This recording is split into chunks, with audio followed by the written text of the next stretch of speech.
It's Waiver Wire Wednesday, guys, and breaking news: D'Angelo Russell is going to be out 4 to 6 weeks. So we're going to discuss all that and more on this week on the Waiver Wire Wednesday edition.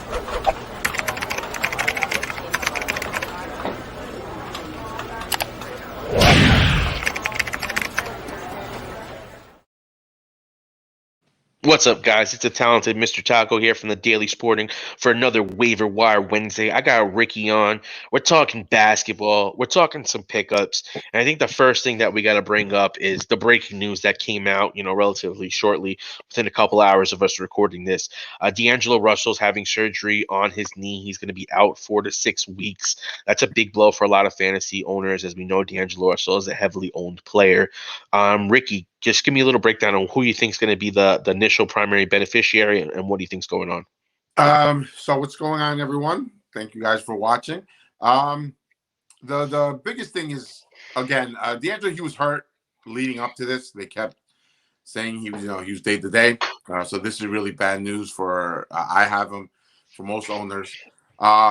If you have Rick Rubio, you lucked out. You have someone that's going to automatically go right into the starting right. Also, another person that might you have to take a look at is Anthony Edwards. He's a rookie there. So keep an eye on that. I don't know how they're going to do with Ricky Rubio. The biggest things also with not just with injuries like this, but it's on the team they're on. They're horrible. Minnesota's horrible. They're really not playing for anything, right? They're waiting for the worst pick so they can get the best pick during. The worst record so they can get the best pick during the draft. So again, when you see this, you have to look at rookies, guys that you normally might not think, hey, right away you think of Rick Rubio, he's going right in, and that's probably true. But you have to look at other guys because they're going to give burn to younger players, especially So you have to look at the team that they get hurt in, and Russell's in a really bad team. Yep. And speaking to that point, as we're recording this, the Timberwolves and the Lakers are playing a game. It's halftime. It's a 56-57 game, so they're playing it close. Right. And one of the key things that we have to notice here, in a 24-minute half, Anthony Edwards played 17 minutes. He had 9 points already, 4 assists, 2 blocks, 1 steal. Anthony Edwards, overall, I feel like he's starting to get his comfort zone in the NBA. Looking at his stats in the last week, he's been shooting up to about 45%. His free throw has gone up. He's shooting about 85%. He's getting 16 points, about 6 rebounds, almost three assists per game. So he's definitely someone that's starting to, show us himself as a well-rounded player. But me personally, the number one guy that I think is going to benefit from this is going to be someone that is pretty much owned in a lot of leagues. He's currently at 83% ownership. So I want to say that the 17% of leagues that don't have him definitely want to get him, and that's Malik Beasley. Malik Beasley has just been going off. In his last 2 weeks, he's been averaging 5.1 threes per game. So per game, he's hitting 5 threes. That's insane.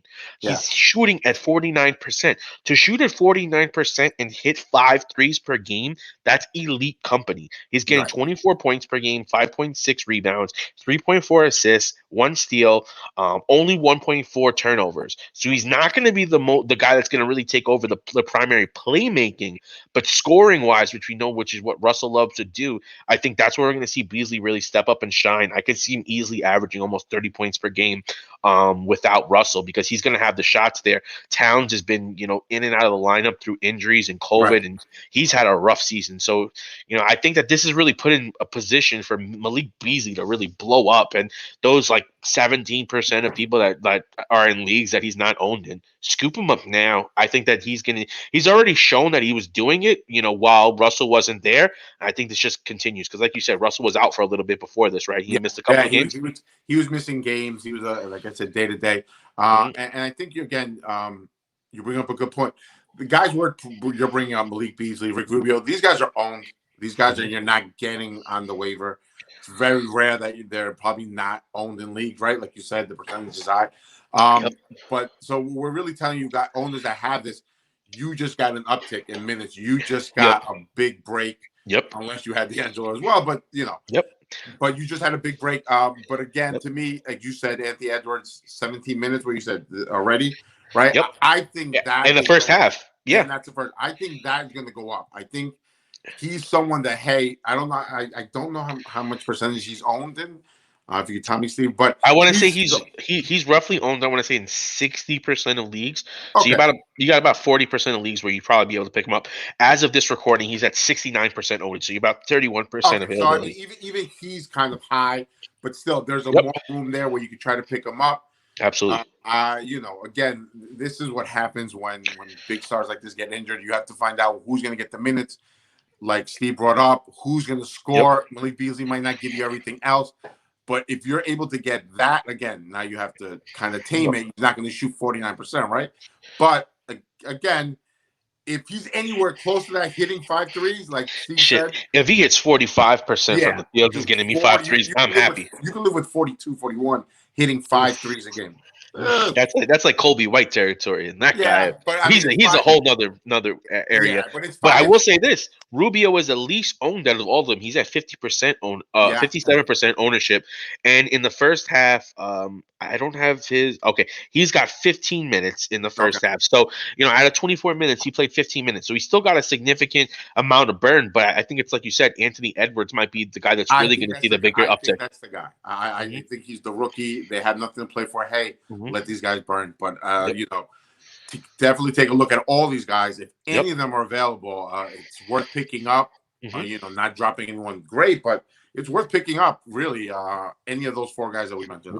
And speaking of what we were talking about here with the injury to D'Angelo Russell, and talking about players taking advantage of opportunities, I think this parlays into the situation that happened with Detroit. Detroit just recently announced that Blake Griffin is going to be basically sitting out until he can figure out what's going to be going on with his playing time going forward. Right. And what that's going to mean is that's going to open up some time for some of the younger guys in Detroit. One specific guy that we're going to talk, or two specific guys we're going to talk about, but the first guy that we're going to talk about is Sadiq Bey. And this is Yeah. someone that Ricky was mentioning before. Now, Sadiq Bey is currently owned in 37% of leagues. For the season, he's averaging 19.5 minutes per game, 41% from the field, 80% free throw. He gets 2 threes per game, 9.1 points per game, 3.5 assists, 3.5 rebounds per game, zero point 0.9 assists, zero point 0.5 steals, no blocks, zero point 0.7 turnovers. But if you look over the last week when he's really started to shine, he's really been shining over the last 2 weeks, but the last week specifically, because that's what we do here. 26 minutes per game, 71% field goal, 71% free throw, 4 3-pointers made per game, 17.8 points per game, 5.5 rebounds per game, 2 assists per game, zero point 0.8 steals, zero point 0.5 turnovers. He got moved into the starting lineup recently. We know that Blake Griffin's not going to be playing for the immediate future, and it looks like everything is set up for Sadiq Bey to run away with the starter's role to become a significant contributor for the rest of the season. And I think he could be a valuable player on some fantasy championship teams because you consider that when players are dealing with COVID and dealing with injuries, you have an opportunity to pick up this guy. But this is your guy, Ricky. So give me a little bit of why you really like him. Well, I'll be honest with you. It's really what you were saying. The biggest thing to me was he was playing when Blake Griffin was hurt the last few days. Now with this news of Blake Griffin, he's a no-brainer to me. Mm-hmm. Steve, you said it. We Yep. both wanted to talk to him about it, right? We Yep. both had him on our fantasy teams. We both picked him up. He is someone everyone out there should really be picking up right away. Yep. Blake Griffin's not going to play in Detroit again. He's Nope. not putting that uniform on again. So no matter what, it doesn't matter if they trade him. No matter what he does, they cut him. They find the Yep. deal. Bay's now the guy. To me, he's the one moving forward. He's Yep. the one that's getting in the minutes. If you saw the last 4 games, like Mm-hmm. you said, 17.7 points per game. He's shooting just under 72%. Again, now Mm-hmm. you got to tame it. But again, that's within the last 4 games is what he's been doing. And that's Mm-hmm. basically the time frame that he's had now since Griffin has been Mm-hmm. told, hey, we're not going to play anymore. Detroit, Mm-hmm. again, is a team that is, kind of getting all the players together. Mm-hmm. Playing the young people, right? Mm-hmm. Giving Mm-hmm. them minutes. They're scoring. Yep. You know that they're going to go out there, run and shoot. So again, to me, Bay just makes the easiest sense that Griffin news solidified it. I think everyone in the league or anyone in fantasy immediately went to go pick him up. Yep. And currently he's owning 36% of leagues. He's up plus 27%. So he's definitely seen a huge increase in his value Yeah. over this But past week. there's still room to increase it even Ton. more, guys. He's going to be at least owned in 70% of leagues I think so in the too. next 2 weeks. But one thing I want to touch on Sadiq Bey before we move on, in Okay. the last month he's been shooting 46% from the field, 83% from the free throw, 1.6 threes, 8.4 points, 3.1 rebounds, point 0.8 turnovers. So the guy's already shown over a month's period that he could be efficient, that he could be effective. And Right. now that he's going to be guaranteed the minutes with Griffin going down and there not really being a lot of other options there in Detroit, and you don't have Derrick Rose anymore, you don't Yeah. have even their rookie and Killian Hayes being able to play this season. I Right. think this and Sadiq Bey being the rookie that everyone's looking at and saying, wow, this was a steal for the Pistons.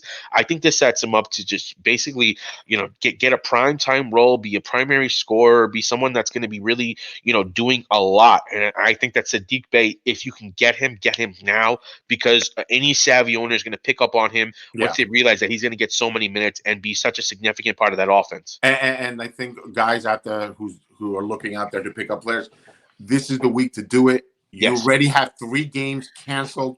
Yes. People had Luca was hoping for 3 games. I think he was going to play this week or 4, or Hmm. I forgot. I think it was 3 games. Now he's only playing 1. So listen, this is the week to do it. Yeah. If you have the space, pick him up.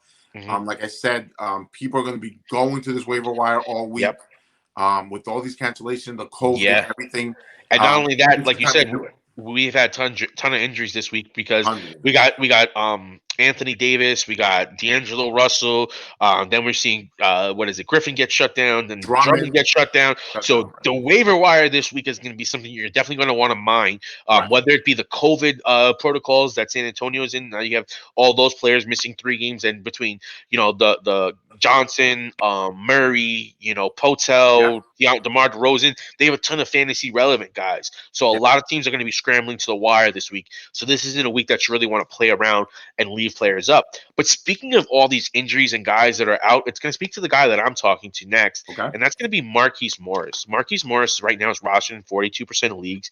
He's been averaging 24.3 minutes per game, 46% from the field, 94% free throw, 2.63 points made, 13.5 points per game, 3.8 rebounds per game, zero point 0.9 assists, zero point 0.6 steals, zero point 0.3 blocks, and 1 turnover. Now, the main reason why I'm suggesting Markieff Morris right now is because you have Paul George and Kawhi Leonard being out. So you're seeing Right. the 2 biggest scorers on the Clippers are out. Now, in the last week, what's happened? Marcus has been averaging 25 minutes per game. He's been shooting 53% from the field and 100% free throw percentage. He's hit 4.5 threes per game, averaging 21.3 points, 4.8 rebounds, 1.3 assists, zero point 0.8 steals, zero point 0.8 blocks, 1.3 turnovers. Basically, what I'm saying is this guy can ball. We saw him do it in New York. We saw once he got to the Clippers, it was a situation of you're dealing with a lot of guys that are better than you. So you basically take that role of being a complementary piece. But now that these guys are out, it's going to give him an opportunity to get more shots, to be more involved, and to become more of a focal point of this offense. And he's already run with it. If we pull up the numbers here for Morris, who's been, like I said, really taking advantage of these 2 guys being out, in the last couple of games, he's basically scored. We want to say, hold on one second. 3 straight games, he's at least scored double figures. Okay, he scored 32, 23, 20. Yeah. Then he I was had going to 10, say 16, 13. 20 points more, 20 points or more in Yeah. 3 straight games. Yep, and his last 3 games at that. So definitely with those guys being down, it just opens up the opportunity for Marcus Morris. If they weren't down, I probably wouldn't be recommending him because he wasn't that fantastic this season. But he does give you 2 position eligibility at power forward and center. So to get a center that's going to hit 4.5 threes is a nice little strategic add. But you got anything on Marquise Morris you want to add? Yeah, I actually picked him up in a league that we do Uh-huh. a few days ago, Mhm. and that was more out of not of course you see what you're seeing now, but Uh-huh. I didn't get that. I didn't think that moving forward. What I was doing is I was missing centers. Uh-huh. You know, there's a short of centers out there that you could play and fit in there.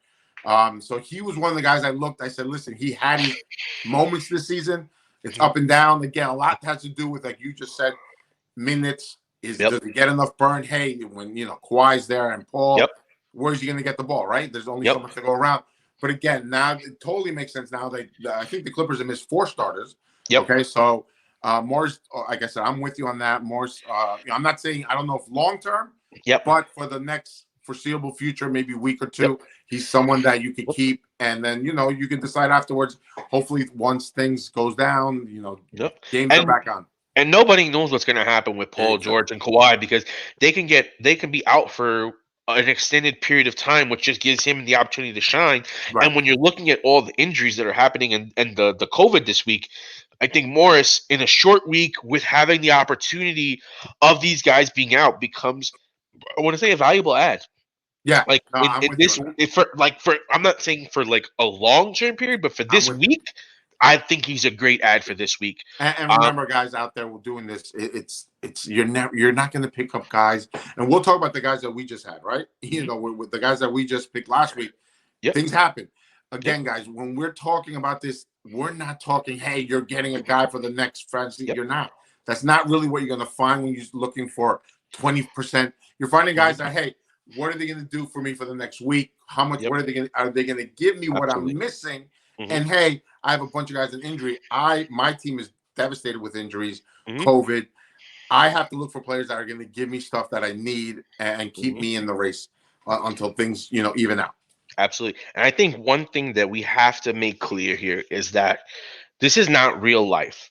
And Yeah, in real life, you will talk about, oh, I'm the eight. We were the eighth seed. We don't have really a shot to defeat the number one seed. right, In fantasy basketball, just get to the playoffs. And in the playoffs, anything can happen. A guy can go through. He could lose his top guy that week, and then your waiver wire or your last guys on your roster have the best weeks of their whole season, and you beat them. So this is not real life. This is fantasy basketball, and you right. just need to make the playoffs. And then anything can happen. It becomes a I've wild, wild I've west. I've always said that. I've always been, hey, the first step is to make the playoffs. Yep. You don't make the Yep. playoffs, you don't get a ticket to the dance. Yep. Doesn't matter what you do, right? Yep. You're never going to get a shot. So Hmm. the first step is to get to the playoffs. Like Yep. Steve said, once you're there, I've seen teams, 8 teams, defeat number ones Yep. because whatever it may be, your team Yep. gets hot, their Hmm. team doesn't. They sit down people. You got to remember, NBA basketball is not like most. They do sit down their star players. They give Hmm. them rest. This is very upfront. NBA can try to make all the rules they And want, but they do it up front. and I think something that Ricky had brought up earlier when he was talking about Luca owners being excited that they were going to get a 3-star week. Yeah, That's something that's different than most other sports. In football, it's everyone's playing this week, or if you have a bye week, you make a replacement. exactly. In basketball, you can have a player that plays 3 games and another guy that plays 5 games, and you don't know when that's going to happen. So they could have their star only playing 3 games, and then God forbid COVID happens, and then they have 1 game for the week, and you're sitting back, and you're now in a position where you're able to take advantage and actually get a W because of unforeseen circumstances. And I think that's why, like Ricky said, you have to be in the dance, and once you're in the dance, you never know what can happen because just like in real life, you can go up to the pretty girl and say, hey, you want to dance this championship, and it might happen. You never know. The Yep. worst they can say is no, right? Right. The Look, worst thing happens, you lose, but you got to be there to let it happen. one of the things that we talk about here always is minutes. Players are looking. You always want to see that trending up. Another thing with fancy basketball, like Steve brought up, it's not like the other sports.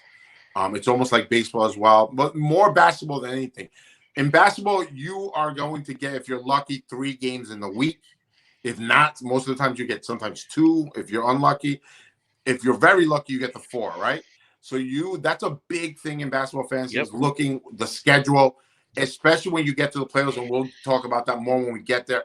Yep. Steve and I are big components of, hey, let's set up our team and how the Yep. schedule is. Let's do now. Let's do Yep. pickups now, so we have these guys ready for the playoffs already. Hey, these guys playing 3 games. That is something you have to take a look at. Again, not that you have to so concerned with it now, but you do take. It's definitely something you should keep an eye on. And hey, how many games did these guys play? Absolutely. And on a quick note on that, I'm in a league where they had unlimited ads, Right. right? And I think Ricky knows one thing about me. I freaking love the waiver wire. Love I it. am Love it. I dig and I pick one guy out, throw him right back in, and just I'm like a fisherman. I catch and release. Like, oh, you had a good game, I'm still putting you back in the pool. So I made 14 moves in the week, and I had 4 players injured. I had lost PG. I lost Drew Holiday. I lost OG Ananobi, and I lost Marcus Smart, all primetime players for my team. I Right. made 14 ads of the week. The guy got so upset, he complained. and apparently other people were complaining because I'm 8-0 in that league. I'm whooping everybody, and I'm Okay. taking names. They just implemented a waiver ads rule where it's only 7 players per week in the middle of the season because I'm just dominating on the waiver. Well, that shouldn't be right. You can't. To me, you can't be changing the rules in mid-season I agree, but unless you know something what? drastic happened. That to me is not drastic Nope. because you did it with us in baseball, Yep. and we always wanted limits, and we didn't change it that year, right? And then Yep. whatever, nothing really Hmm. happened. You did a lot, and then the Hmm. next year we're like, all right, listen, we don't like the Yep. whole Yep. 15 players in one week, right? So we Yep. we, we limited it to one thing, Yep. and I think I like the limits. Hmm. So I'm with it, but I am not with you changing something because hey, some guys taking advantage of it, and the rest of you guys can't do it. That's not me. Listen, what I equated it is to this. It's like if someone knows the tax system and they basically know the loopholes to get more money out of the system, are you going to blame them or are you going to blame the system?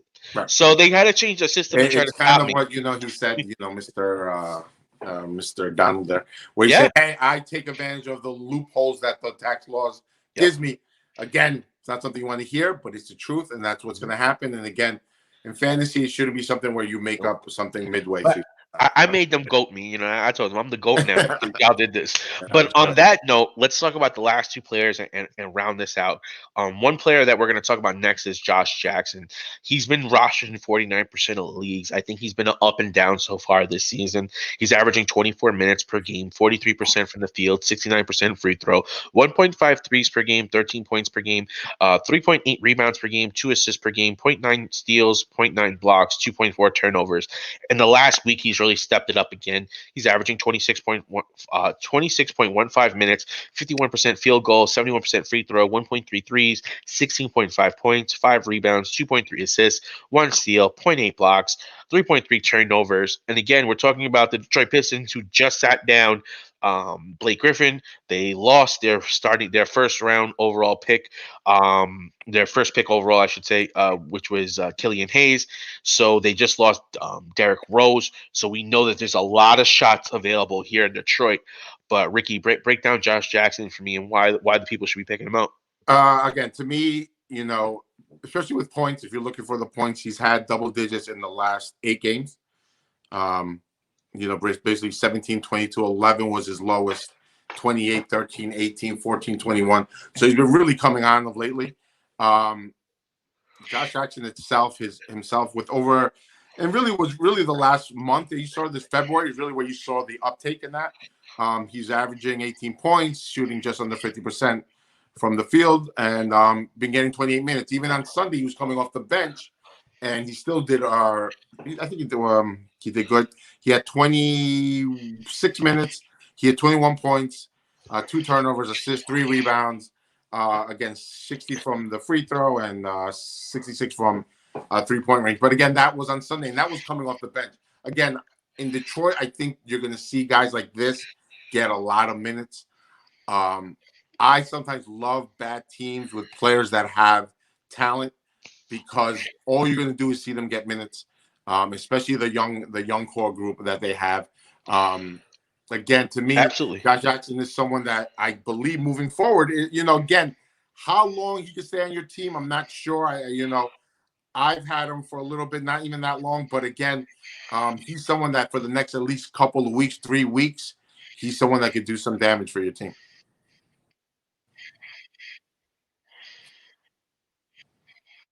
Hmm. And Hmm. again, And the thing about Josh Jackson that we know about is Josh Jackson.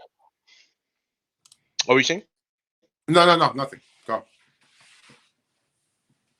Uh, So the thing about Josh Jackson that we all have to remember is that he was drafted very high by the Phoenix Suns. He was a top pick who never really realized his full potential. Phoenix Yeah. moved on from him. He got picked up by the Memphis Grizzlies last year. He really didn't catch on with them. He started the season off halfway decent with Detroit, but he's had his ups and downs, and that's been pretty much the story of his career. But I think that with this opportunity that he's going to have, he's 6'8". He's 207. He's 24 years old on a Detroit team that's on the bottom five record wise. You're going to let this kid fly. You're going to see Yeah. what you have in him. And if he's nothing, you're going to jettison him at the end of the year. But he might be able to keep what he's doing up or possibly, start to add to it and start to build on what he's done. And I think that's one thing about Josh Jackson is because he has all the tools. He can hit the three, he can take it to the rack, he can defend, he could rebound, he could pass, he could do everything. The question is, can he put it all together for a sustained period of time and be able to be consistent with it? His problem is consistency, in my Yes. opinion. And I think I'm with you, but I think you bring up a good point. This guy was supposed to be a big talent. It wasn't Yep. like he's some guy that's coming out of Nope. nowhere developing.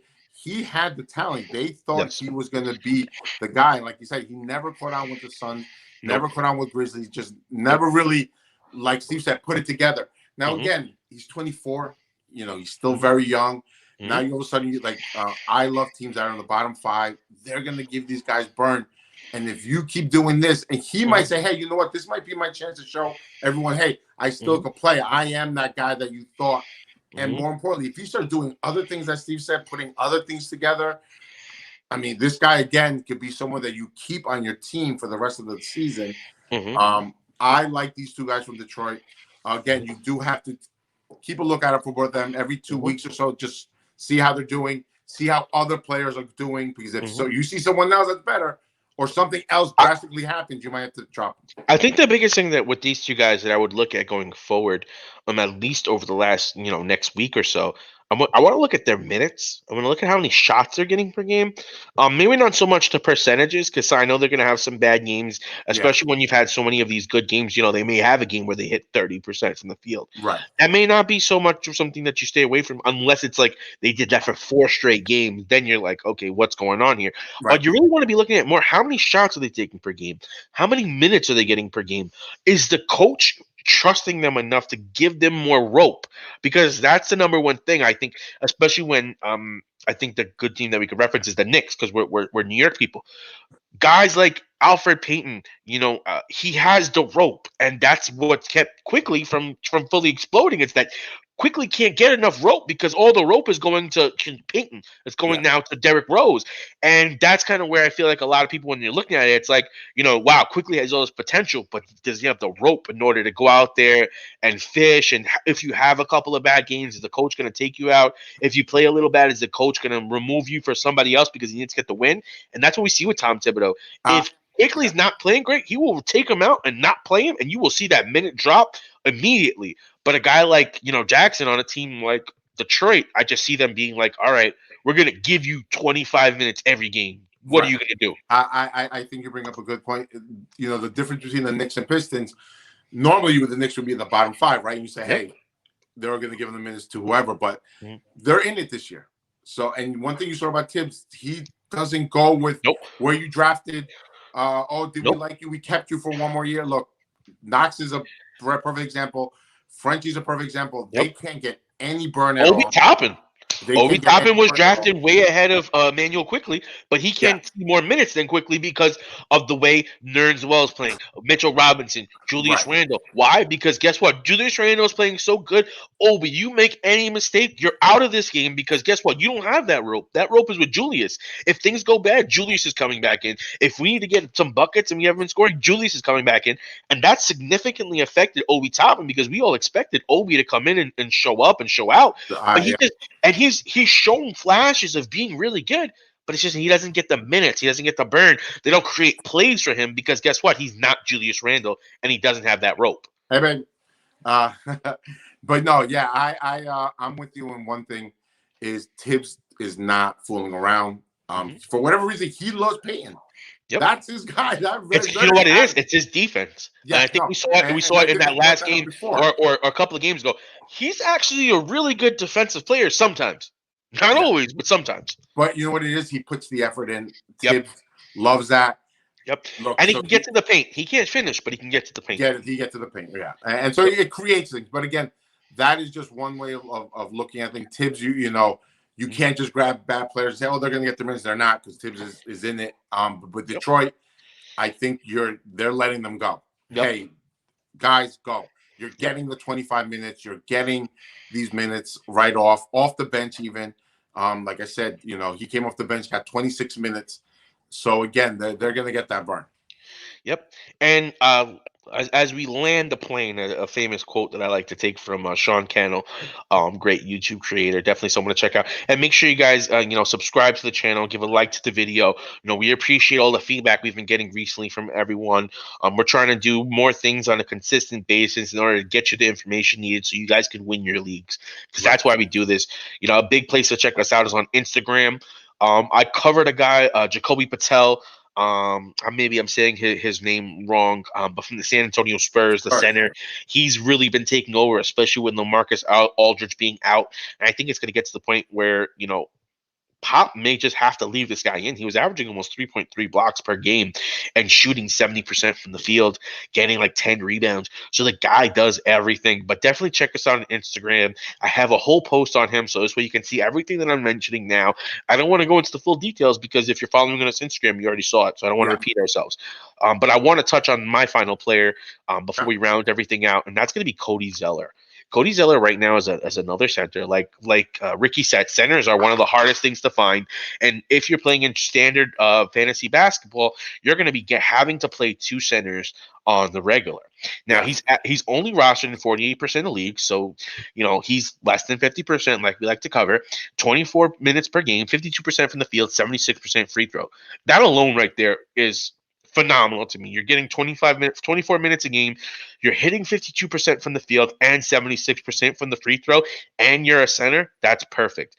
He's getting 0.23, so he's not a three-point shooter. He's not someone that's going to spread the floor. But if you look at it, 10 points, 8 rebounds, 2.5 assists, zero point 0.7 steals, 0.6 blocks, and 0.9 turnovers. So he's an efficient guy that's almost averaging a double-double. But then if you look in the last week, he's shooting 67% from the field, 1,000% free throw shooting, 0.7 threes, so he's stepping out a little bit more to hit some threes, 12 points per game, 7.7 rebounds, 2.3 assists, 0.3 steals, 0.7 blocks, 2 turnovers per game. But Cody Zeller overall, to me, in fantasy basketball, centers I feel like are the hardest position to find and get guys that don't really hurt you anywhere.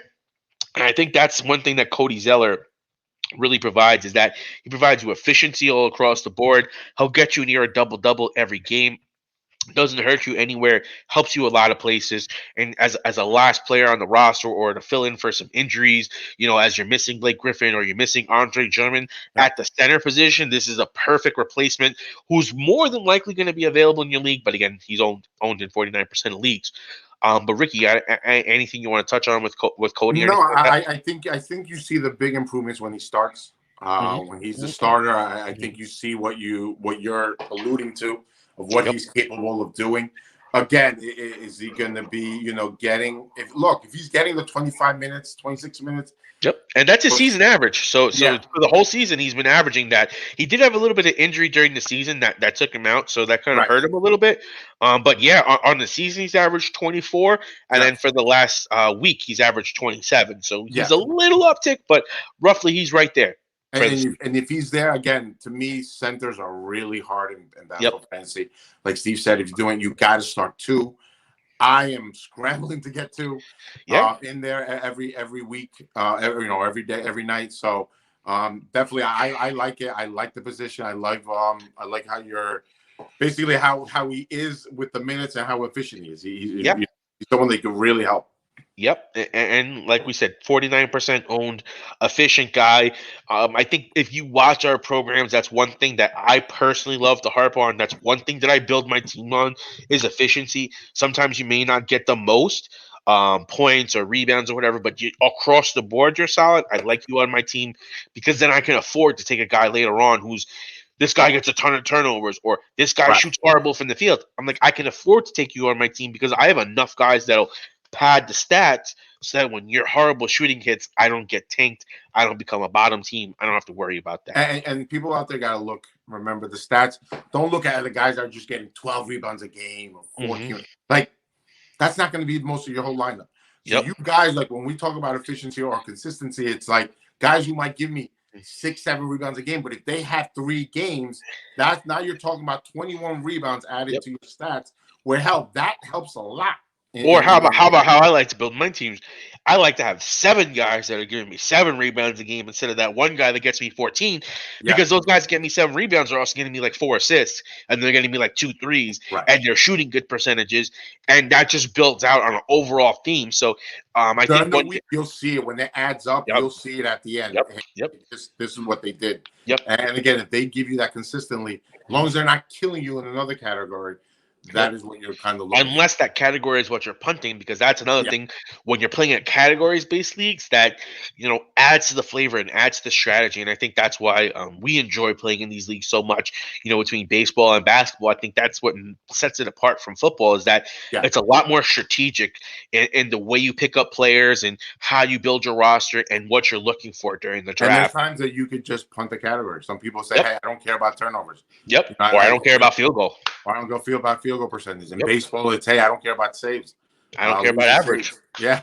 So So, again, if mhm. you could punt if you're Yep, sure on the other ones, it's yep. not good to punt if you're just barely getting the other No, categories. when you're punting, you build that strategy in your draft. If Yes. you're gonna punt, you draft like you're gonna Or punt. if your team ended up being that way during the Yes. season, then you plan accordingly. But Yep. don't punt things where, Like, hey, if I could barely win points, I could barely win threes, then there's not time to be you're not punting. gonna go anywhere. Try Absolutely. to get together. Try to get Absolutely. people that can give you everything. Absolutely. And we're going to be doing fantasy baseball content coming up. We're going to be going through rankings, mock drafts, and going over some of the projected players. We know that we're about 2 months roughly away from baseball kicking in, but we're going to be giving you a lot of content for that, because we're going to get a full 162 this time. And I think a lot of fantasy baseball players are going to be super excited because we're Yeah. going to go back to the head-to-head format that we all love. So as we land the plane here, we're just going to touch on the guys that we spoke about last week. First guy that we'll bring up here is Kendrick Nunn. He's from Miami. He's been a guy that we all know that I've been harping on, that I like, that really has been getting good playing time and good value. Um, Roughly, he's still owned in 41% of leagues, so he still has good ownership traction. His last 2 games basically show you the problems with him. He had 21 minutes in his last game, had 6 points, 2 rebounds, 1 assist, 1 turnover. But the game before that, he had 34 minutes, 4 threes, 23 points, 3 rebounds, 3 steals, 1 block. So he puts up good numbers when he gets the playing time. Just in his last 2 weeks alone, he's been shooting 49% from the field, 88% from the free throw, 2.5 threes, 16 points, 4 rebounds, 1.8 assists, 1.7 steals. So he's definitely a steals monster that gets you threes and good percentages. I would say right now, especially with Dragic and Bradley being out, he's definitely someone you want to still maintain and hold on to your team. But I think that it's someone that if you see a really, really great free agent that you just have to get, you get him. But for the most part, I'm saying just ride the wave, stay with Kendrick Nunn. He hasn't reached that point that you want to drop him. The next guy up is Cam Johnson, and Ricky, I'll let you touch on him. Yeah. Cameron Johnson again. He's shown flashes, which is why I picked him up. He was averaging, um, minutes within the 20s, right? Mm-hmm. So I thought it was someone we could pick up. Like I said, he's averaging almost 11 points a game, 3.6 rebounds, Uh-huh. 1.5 assists. That's a season. Like I said, he's shown flashes, but from the last few games that I've had him, he's definitely someone that you could drop, especially with what's his name coming back. I forgot his name. Oh, Dario Saric. So Uh-huh. Saric came back. That is really going to hurt him. Like I said, Cameron Johnson is probably someone you could drop definitely. Mhm. I don't think he's someone you keep around. His minutes are still up there. 27 minutes, 28, 20, 24. 19 was the Sunday. So again, with Saric coming back, I think that really helped him. That really hurt him. And he wasn't really playing as great as I thought he would be. He's definitely someone that should be on the waiver wire. Definitely, I agree with you. Or someone that you maybe spot start or stream. Yeah, So yeah. But I mean, I'll be honest with you. You can look for other players with this yep, guy. and I think that's the same thing that I'd say about Malik Monk. When I first brought him up, it was the same thing I said. He's someone that you want to use for a short period of time. He was just coming off a streak of really incredible games. I definitely think that we saw him start to tone it down, but his minutes are still there: 27, 32, 26, 23, 21, 31, and that's just in his last game since February 5th. So he's been getting the minutes, but he hasn't really been getting the production. In his last game, though, he showed the flashes. that we all see. He shot 53% from the field, 80% from the free throw, five threes, 23 points, four rebounds, two assists, three turnovers. He didn't get you any steals or blocks, but he's a scorer that can fill it up and hit threes. In his last, few games, two threes, two threes, two threes, one three, five three. So if you need 3 pointers and you're looking at someone with low rostership, he's someone that I would add for like maybe a game or two, spot start him, stream him, but I wouldn't keep him long term. I think there's a lot of better options that you may be able to find. Again, to me, he's someone that you plug and play, or you maybe just take for a short period of time.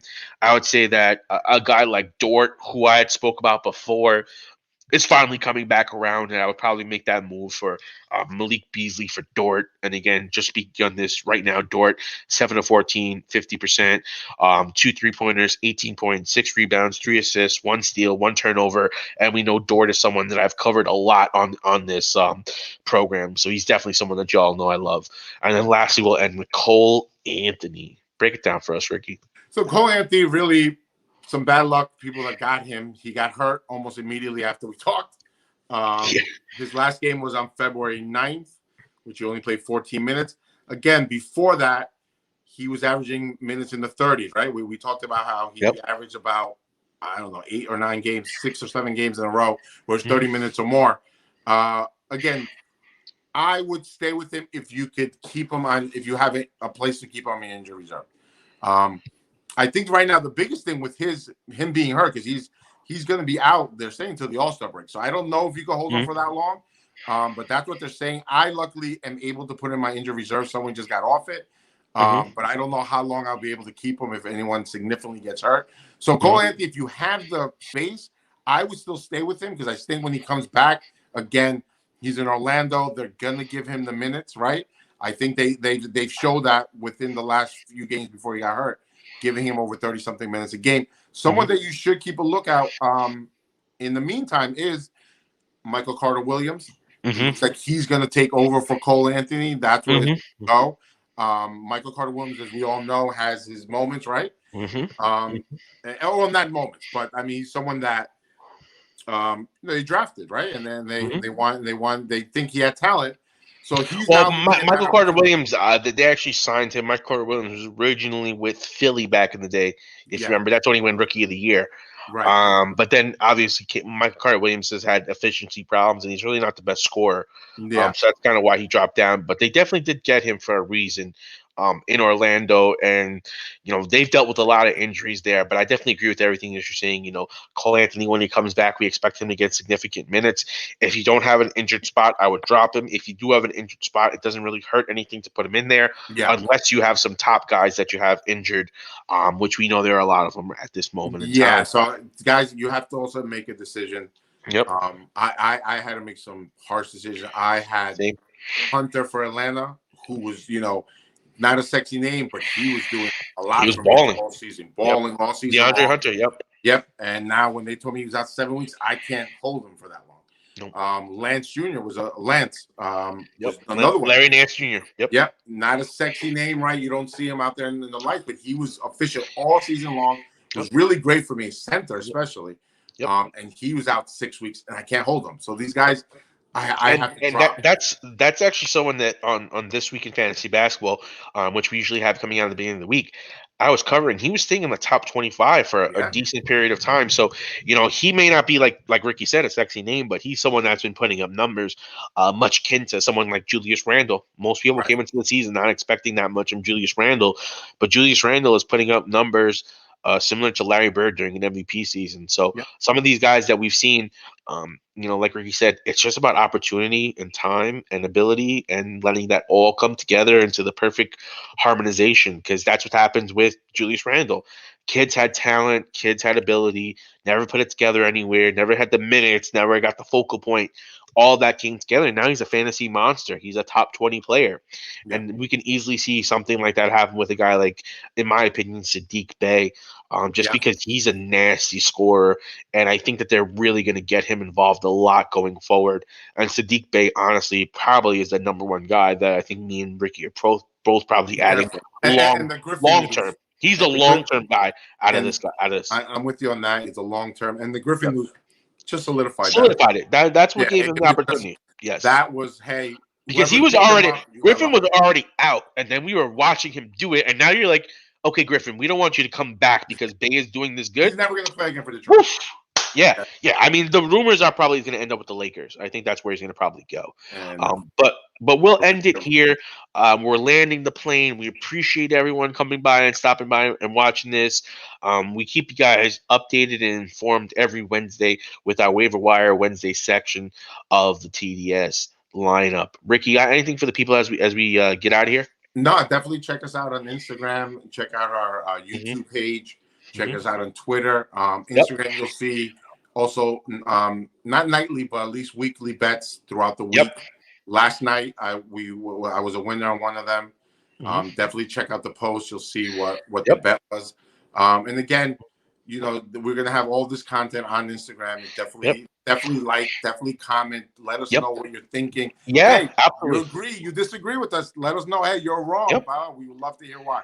And shout out to all the guys that actually like DM us and comment on our stuff actually about their lineups and their issues, because honestly we do it for you guys to make sure that you guys are well informed and taken care of, because we believe that we're fantasy sports junkies here already, so we're very much into this culture and into this lifestyle of playing fantasy sports and making changes, making trades, looking at drafts. We play all three sports: football, baseball, basketball. So 24/7 pretty much, it feels like there's some league that we're in that's playing at all times. 100%. So we definitely like to see other people who have issues and helping them out. There's been a couple of trades that people were like, I don't know if I should do it, and I love being able to show you the pros and the cons and let you decide what's best for your team. But I like that kind of interaction, so it's definitely something that I enjoy personally. So that's why I definitely love it. I know Ricky's been hitting on a lot of these bets, especially since the Super Bowl. So it's definitely something you want to check out, because one thing he likes to do and shows you guys is these are the type of bets I'm making, what types of bet, how is it, teaser bets, parlay bets, and he kind of teaches you a little bit on how to bet and why you're betting. I break it down why I'm betting it. I try to give you the best reason. I'll be honest with you, some of them are just gut feelings I have. But I and more than likely, it's always about something. Hey, this pattern is going on. When I was with the Nets, I was betting the over on the Nets almost on every game because they were hitting on every game. So again, these are things that you're going to see on the Instagram. These are things you're going to see on Twitter. Definitely join us. Let us know what you guys think. And let us know what your ideas are. Absolutely. And on that note, guys, I hope you guys have a wonderful, wonderful week. I hope you get some wins. I hope you dominate the opponents. And if you have any questions, let us know, because we got you covered. And until next week, this is TDS signing out and saying good luck waiver wire hunting, boys. Good night, guys. Good night.